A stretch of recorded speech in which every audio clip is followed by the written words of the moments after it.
Well, tonight we have with us Jack Kimball, who's a candidate, Republican candidate for governor for the state of New Hampshire. And Jack is a lifelong resident of New England. He's been in 40 years in New Hampshire, if I've got it right.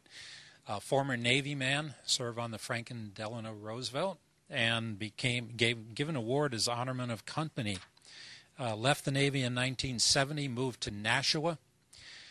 Went to University of Massachusetts, got a BA degree while working full-time at BASF. After that, he started his own business, built that up into a multi-million-dollar enterprise called Great Bay Facilities Management Company. He's involved in military affairs. He's a peace greeter, greets returning veterans from our various theaters in the Mideast. Lives with his wife, Donna Marie, stepdaughter Leah, and mother-in-law, Jean, right? So I'd like to welcome Jack Kimball. Jack. Well, before I really get into the issues I want to discuss with all of you, I do want to say a few words about the worst tragedy that we've had on any of our military bases. And that happened, of course, last Thursday at Fort Hood, Texas. Being a peace greeter, you should know that Wednesday, the day before this happened, I had the honor of greeting another large group of our soldiers at peace, all of them from Fort Hood. So I had a pretty awful day on Thursday. I ask that you keep all of the fallen and the wounded and the families of those fallen and wounded in your prayers, as they are the sole reason that we have our collective freedoms.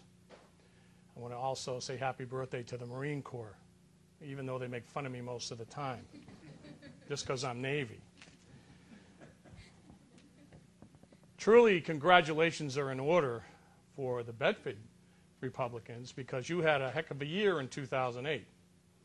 Well, the effort that you put forth to win those victories is going to have to be redoubled in 2010. We are at a crossroads in our country. The 2010 election, I used to say, was one of the most important midterm elections in our history. No longer. Folks, it's the most important election in our history. We take a look at what happened a week ago in New Jersey and in Virginia. I think it speaks volumes for what can happen with our party. We saw in New Jersey a liberal bastion where Obama had a 15-point victory just 12 months ago. Now it turned into a 4 or 5-point victory for the conservative Republican, which means that's a 20-point turnaround in 1 year. Virginia, Obama won by 7 points, and it was a bloodbath in Virginia. We had about a 27 or a 28-point victory and turnaround, in my view, in Virginia.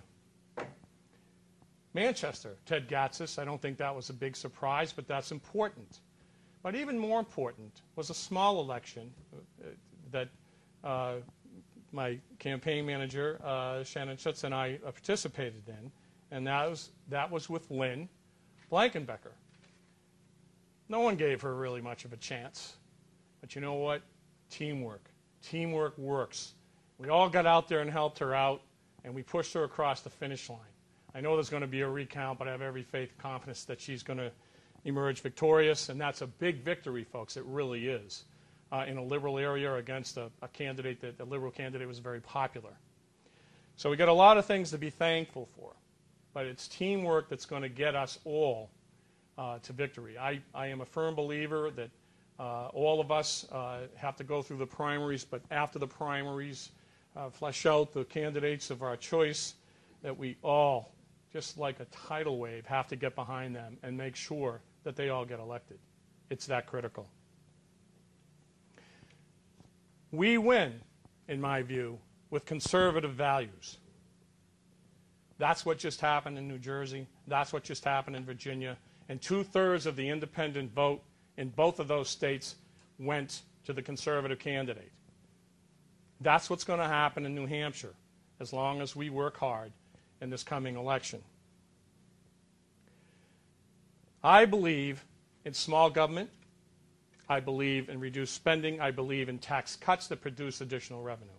I am a Reagan conservative. Been that all my life, and I intend to stay that way. I think that when I look out across, I'm seeing all of the faces out here, I think most of you probably agree that that's the way we have to have this. You need a cavernous difference between the Democratic Party and what they represent and the Republican Party and what we represent. No gray area, no moderation in my view. That's what's gotten us in trouble. That has to end. We have to stand for something, and we have to stand on principle. I believe firmly that we have to uphold the Constitution, both federal and state. And I believe that the tenets that we hold dearly are about to be lost if we're not careful. You know, I'm a small businessman in this state. I've been here as a small businessman for over 30 years. And when I first started in business here in 1977, although I've been living here since 71, it was a very pleasant environment to do business.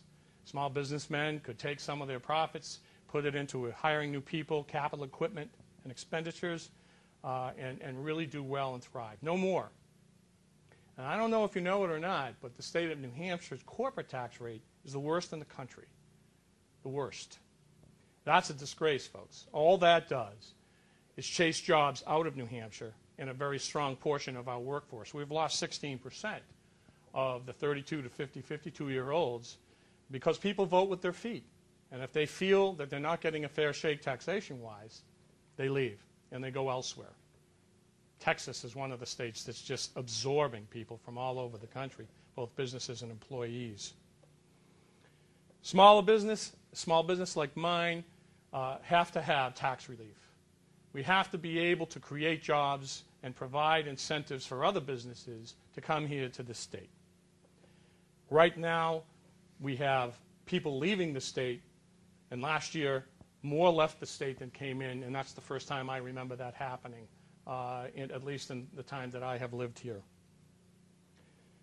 Clearly, we do not want to lose the New Hampshire advantage. You know, I went to the tax summit a week and a half or so ago, and I sat in on that. And I sat there and I listened to economist after economist say that it would be a huge mistake for the state of New Hampshire to initiate a sales and or income tax. Neither one. It would be disastrous. There was an exception to that, but for the most part, everyone else said the same thing. So I walked out of there thinking, anyone that walked out of here, and they're the Democrats that called for this summit, but anyone who walked out of here thinking otherwise didn't listen to a word they said. I think they shot themselves in the foot. Because clearly, if you want to get rid of something, tax it. You'll do a darn good job. You'll get rid of businesses. You're going to get rid of employment. You're going to destroy the state. People won't live here, and those that do survive and stay here are going to be taxed into oblivion. The current administration in this state, as far as I'm concerned, lacks leadership and integrity, both. He signed off on one of the worst budgets that I can ever remember in the state of New Hampshire. Actually, the last two budgetary periods were egregious. You had a 17.5% increase in spending in the budget before this one and a 10.5% increase in this budgetary period. 28 new taxes and fees last budgetary period, 38 new taxes and fees this budgetary period. All while we're in the biggest recession since the Great Depression. In addition, what did they do? Well, they had a hole to fill. So they tried to take $110 million from the Physicians Malpractice Fund, the JUA fund, and plug that hole. Folks, it's not their money. Never was. And the courts overruled the state, and now in their infinite wisdom, what are they doing? They're appealing to the Supreme Court. Well, hopefully the Supreme Court will overrule this too.